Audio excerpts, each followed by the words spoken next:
කොහොමද? ඉතින් ඔන්න අලුත් වීඩියෝ එකක් අරන් ආවා ඔයගොල්ලෝ ගාවට.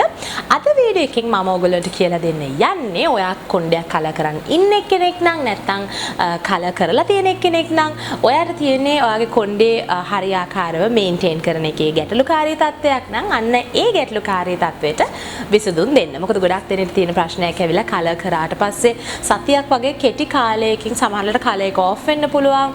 ඒත් එක්කම කොණ්ඩේ ඩැමේජ් කම වැඩි වෙන්න පුළුවන්. මේ වගේ ගොඩක් ප්‍රශ්න ඇති වෙන්න පුළුවන්. අන්න ඒ ප්‍රශ්න ටික නැති වෙන්න අපි කොහොමද කලර් එකක් කරාට පස්සේ හරියාකාරව අපේ කොණ්ඩේ කලර් එකත් ගොඩක් දවස් තියාගන්න පුළුවන් වෙන විදිහට ඩැමේජ් එක අඩු කරගෙන කොහොමද අපි අපේ කොණ්ඩේ බලාගන්නේ කියලා තමයි ඔයගොල්ලන්ට කියලා දෙන්න යන්නේ. එහෙනම් ගිහිල්ලා බලමු මොනවද මේ විස්තර කියලා.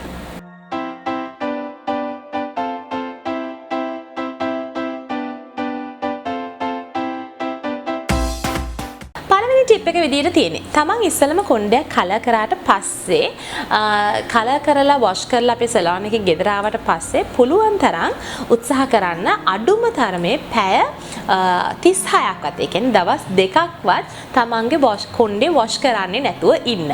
මොකද මේකට හේතුව ඇවිල්ලා සාමාන්‍යයෙන් අපි පර්මනන්ට් කලරින් එකක් කරනවා කියන්නේ කලර් එකේ තියෙන මොලිකියුල්ස් අපේ කොණ්ඩේ එළියෙන් තියෙන කියුටිකල්ස් ටික ඇරලා මෙන්න මේ කලර් මොලිකියුල්ස් අපේ කොණ්ඩේ ඇතුළට තැම්පත් කරන එක.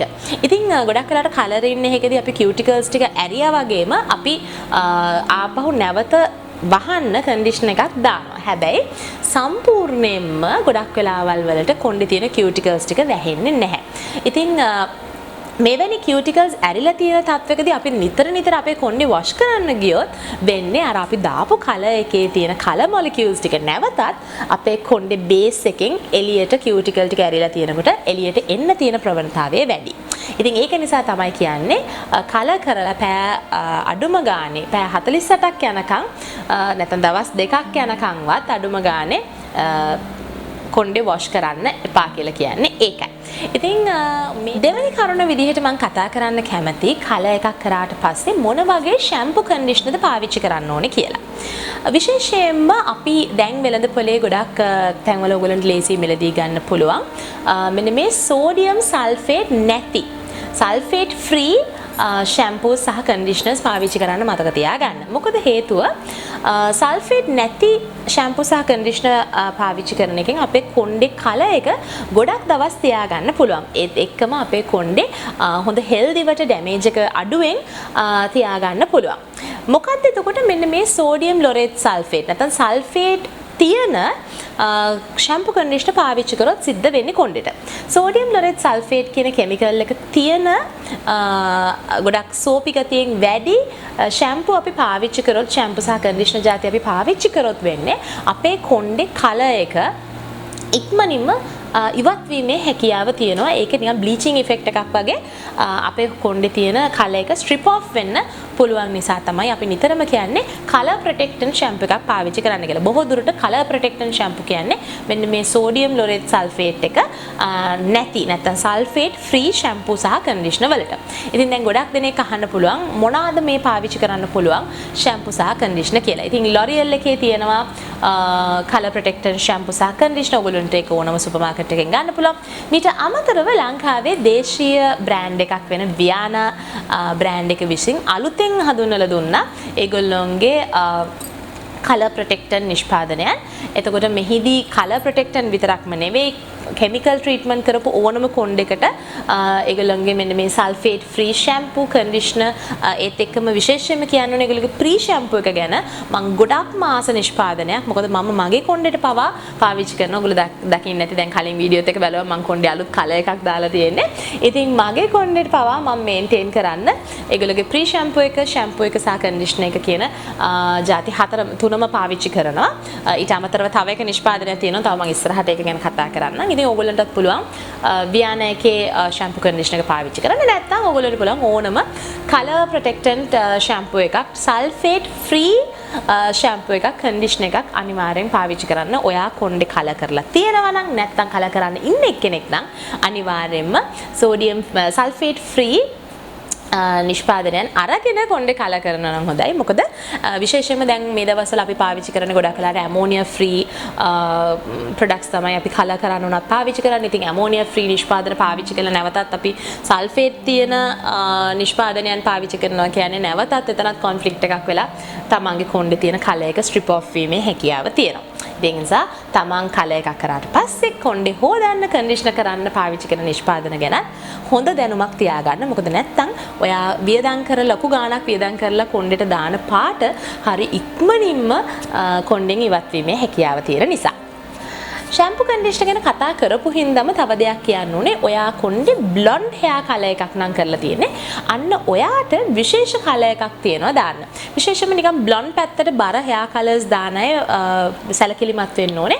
බ්ලූ ෂැම්පු එකක් පාවිච්චි කරන්න. මොකද ගොඩක් වෙලාවට වෙන්නේ ලස්සනට බ්ලොන්ඩ් කලර්ස්, වයිටිෂ් කලර්ස් අපි පාවිච්චි කරාට පස්සේ අපි නෝමල් ෂැම්පු කන්ඩිෂනර් පාවිච්චි කරනකොට අපේ කොණ්ඩේ ටිකක් කහ පැත්තට බර වෙන්න ගන්නවා. සාමාන්‍යයෙන් අපි දන්නවා සුදු ඇඳුමක් උනත් කහ ගතිය වැඩි වුණාම අපිට අග්ගල නිල් චුට්ටක් දානවා අන්නේ කහ ගතිය අයින් කරන්න. ඒකත් හරියට නිකන් මේකප් වල කලර් කරෙක්ෂන් එකක් වගේ තමයි. ඉතින් කොණ්ඩේ බ්ලොන්ඩ් පැත්තට වැඩි නම් අනිවාර්යෙන් එයා පාවිච්චි කරන්න ඕනේ බ්ලූ ෂැම්පු එකක්. මොකද බ්ලූ ෂැම්පූස් වල බ්ලූ ටින්ට් එකක් තියෙනවා. අන්න ඒ බ්ලූ ටින්ට් එක අපිට උදව් වෙනවා අපේ බ්ලොන්ඩ් කරපු කොණ්ඩේ ඒ විදිහටම ලස්සන පාටට තියාගන්න. ඊළඟ කාරණේ විදිහට මම කියන්න කැමති මේ කලිනුත් මම මේ ගැන සඳහන් කරා උණු වතුර ගැන. ගොඩක් වෙලාවට කලර් කරපු කොණ්ඩයක් නම් වාට තියෙන නැත්නම් කෙමිකල් ප්‍රොසෙස් එකක් කරපු කොණ්ඩයක් නම් වාට තියෙන්නේ. ඒ කියන්නේ බොන්ඩින් පර්මින් කිසි දෙයක් කරපු කොණ්ඩයක් නම් වාට තියෙන්නේ. පුළුවන් තරම් උණු වතුරෙන් කොණ්ඩේ සෝදන එක නතර කරන්න ඕනේ. උණු වතුරෙන් කොණ්ඩේ ටිකක් මුල් ටික දැන් සීතල දවස්වල නම් ලා උණු වතුරෙන් හේදුවට ප්‍රශ්නයක් නැහැ. හැබැයි අන්තිම වොෂ් එක කියන්නේ ෂැම්පු දාලා ඔක්කොම සෝදලා ඉවර කරලා අන්තිම වොෂ් එක පුළුවන් නම් ඔළුව මේ අනිත් පැත්තට හරවලා කොණ්ඩේ පුළුවන් නම් සීතල වතුරෙන් එකපාරක් වොෂ් කරලා කන්ඩිෂනර් දාන්න. මොකද ගොඩක් වෙලාවට තමන්ගේ කොණ්ඩේ තියෙන කියුටිකල්ස් ටික ඇරෙනවා හොට් වෝටර් වලට. එතකොට කෙමිකල් ප්‍රොසෙස් එකක් කරලා නම් තියෙන්නේ ගොඩක් වෙලාවට කොණ්ඩේ තියෙන නැචරල් ඔයිල්ස් ටිකත් අයින් වෙලා ඩැමේජ් ගතිය වැඩි වුණාම ෆ්‍රිසි වෙන්න තියෙන chance එකත් වැඩි. අනිත් පැත්තෙන් වාලුතෙන් කලර් එකක් කරපු එකෙනෙක් නම් කලර් එක උනත් තමන්ගේ කොණ්ඩෙන් ඉවත් වීමේ හැකියාව ටිකක් වැඩි උණු වතුර ඔයා පාවිච්චි කරනවා නම් ඒක නිසා අනිවාර්යෙන් ඒකත් මතක තියාගන්න. කොණ්ඩේ කලර් කරලා නම් ඔයා ඉන්නේ පොඩ්ඩක් උණු වතුර පාවිච්චියෙන් ඉවත් වෙන එක හොඳයි. තවත් අත්‍යවශ්‍ය දෙයක් ඇවිල්ලා තමන්ගේ කොණ්ඩෙට කෙමිකලි දැන් අපි කලර් එකක් කරලා තියෙනවා නම් බොන්ඩ් එකක් කරලා තියෙනවා මේ හැමදේම කරලා තියෙනවා නම් ගොඩාක් හොඳයි කොණ්ඩේට වැඩිපුර තව ටිකක් හයිඩ්‍රේෂන් එක දෙන එක. ඉතින් ඒක නිසා අනිවාර්යෙන් ඔයා කලර් කරලා තියෙන කෙනෙක් නම් ෂැම්පු විතරක් පාවිච්චි කරලා අපේ කොණ්ඩේ සෝදනයකට අමතරව කන්ඩිෂනර් එකක් අනිවාර්යෙන් පාවිච්චි කරන්න ඕනේ. මොකද කන්ඩිෂනර් එකකින් අපේ හැමේ කියුටිකල්ස් ටික වහන්න ඒත් එකම කොණ්ඩේට අමතර පෝෂණයක් ලබා දෙන්න, තෙතමනයක් ලබා දෙන්න අපිට උදව් වෙනවා. සාමාන්‍යයෙන් කන්ඩිෂනර් එකක් පාවිච්චි කරනකොටත් අමතරව ඔයා කලර් එකක් කරපු කෙනෙක් නම් විශේෂයෙන්ම ගොඩක් හොඳයි ඔයාට පුළුවන් නම් සීරම් එකක් පාවිච්චි කරන්න. නැත්තම් ලීව් ඔන් කන්ඩිෂනර් එකක් පාවිච්චි කරන්න පුළුවන් නම් ගොඩක් හොඳයි. මොකද එතකොට අපේ කොණ්ඩේට අමතර තෙතමනයක් දෙන එකෙන් කොණ්ඩේ ෆ්‍රිසි වෙන්නේ නැහැ. ඒත් එක්කම කොණ්ඩේ කලර් එක උනත් ගොඩ දවසක් අපිට තියාගන්න උදව් වෙනවා. මම කලින් කිව්වා වගේ වියාන එකෙත් එනවා ඒගොල්ලන්ගේ ඒ කලර් රේන්ජ් එකේ එන නිෂ්පාදන හතරක් තියෙනවා. හතරෙන් අන්තිම නිෂ්පාදනය තමයි ඔය සීරම් එක. ඇත්තටම සීරම් එක ගොඩාක් උදව් වුණා මට උනත් මගේ කොණ්ඩේ මෙන්න මේ විදිහට ෂයිනි වට තියාගන්න. ඊට අමතරව ඕගොල්ලන්ට පුළුවන් කුමාරිකා කියන බ්‍රෑන්ඩ් එකෙත් හෙයා සීරම්ස් දෙකක්ම එනවා. ඒගොල්ලගේ ඩැමේජ් ෆ්‍රිසි හෙයා වලට එක සීරම් එකක් එනවා. ආය බ්ලැක් ෂයින් කියලා තව සීරම් එකක් එනවා. ඊට අමතරවත් ගොඩාක් සීරම්ස් ಜಾති ඕගොල්ලන්ට වෙළඳපොලේ ගන්න පුළුවන්. තවත් දෙයක් තමයි ගොඩක් බ්‍රවුන් නැත්තම් බ්ලොන්ඩ් කොණ්ඩ වලට බලපානවා. පූල් එකක නාන්න ගියාම ඔයා දැකලා තියෙනවද ගොඩක් වෙලාවට බ්ලොන්ඩ් කොණ්ඩයක් නිකන් ඩල් ලුක් එකක් එනවා. නැත්තම් නිකන් ග්‍රීනිෂ් පාටක් නැත්නම් කොළ පාටට හුරු නිකන් අමුතු නිකන් පිදුරු පාටක් වගේ බවට පත් වෙනවා.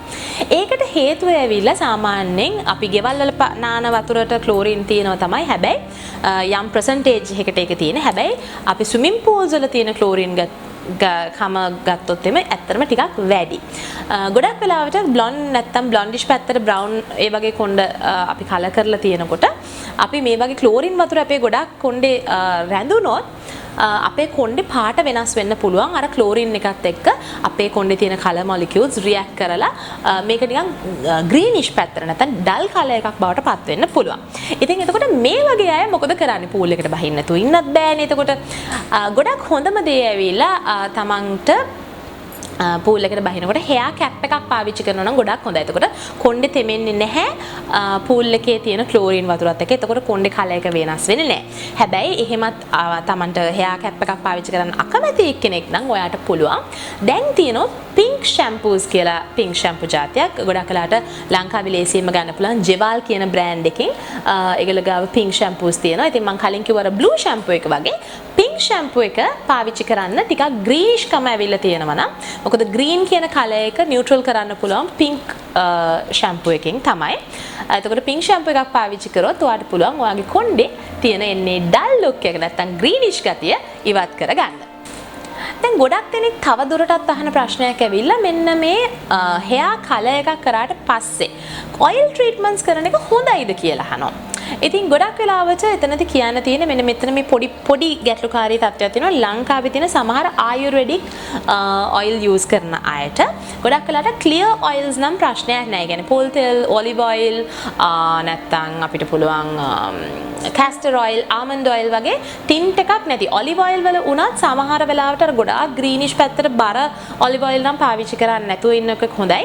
But coconut oil, almond oil සහ කැස්ටර් ඔයිල්, එඬරු තෙල්, ආමන්ඩ් ඔයිල් සහ පොල් තෙල් කියන තුන ක්ලියර් ඔයිල්ස් ඒවා පාවිච්චි කරන්න පුළුවන්. ඒත් එකම ආගන් ඔයිල් ගොඩක් ක්ලියර් ඔයිල් එකක් ඒ වගේ දේවල් පාවිච්චි කරන්න කිසිම ප්‍රශ්නයක් නැහැ. හැබැයි ආයුර්වේදික් ලංකාවේ තියෙන සමහර අර තද කොළ පාට වගේ තියෙන නිකන් පාට දුඹුරු පාට වෙච්ච කෙනෙක් හොඳ හර්බල් කොළ වලින් හදපු කහට ಜಾති තියෙන ඔයිල්ස් පාවිච්චි කරනකොට පොඩ්ඩක් පරිස්සම් වෙන්න ඕනේ. ටිකක් ලයිට් කලර් තියෙන කොණ්ඩවල් වලට කියන්නේ බ්ලොන්ඩ් පැත්තට බර ටිකක් ලයිට් බ්‍රවුන්ස් වගේ දාලා තියෙනවා නම් චුට්ටක් පරිස්සම් වෙන්න ඕනේ. මොකද අර තියෙන කලර් එක ටිකක් අඳුරු පාට වෙන්න පුළුවන්. නැත්නම් ඒ කලර් එකේ තියෙන අර ලයිට්නස් එක අඩු වෙන්න පුළුවන්. අර කහට ಜಾති තියෙන ඔයිල් එකක් දැම්මම නැත්නම් කලර් එක ටිකක් තද පාට වෙන්න පුළුවන්. පෙනුම අර තමන්ට ඕන කළත් වෙච්ච ලයිට් පාට නැති වෙන්න පුළුවන් අර වගේ ඔයිල් එකක් යූස් කරොත්. ඒ නිසා ඔයිල් එකක් යූස් කරන එක ගොඩාක් හොඳ දෙයක් කලර් කරන කොණ්ඩේකට. හැබැයි හැමතිස්සෙම මතක තියාගන්න ක්ලියර් ඔයිල් එකක් පාවිච්චි කරන්න. පොල් තෙල් පාවිච්චි කරනවා නම් විටමින් E කැප්සූල්ස් දාලා ගොඩාක් හොඳයි. නැත්තම් ආමන්ඩ් ඔයිල් හරි කැස්ටර් ඔයිල් හරි කමක් නැහැ. ඔලිව් ඔයිල් උනත් ප්‍රශ්නයක් නැහැ. ගොඩක් කොළ පාට එක නෙමෙයි.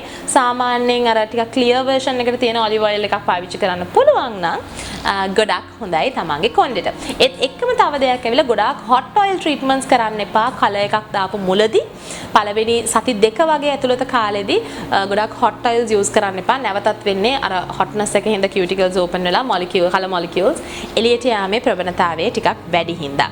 ඒක නිසා oil treatment එකක් කරනවා නම් චුට්ටක් මද උණුසුම් වුණාට කමක් නැහැ. ගොඩාක් hot oil use කරන්න එපා කොණ්ඩෙට hair treatment hair color එකකින් පස්සේ.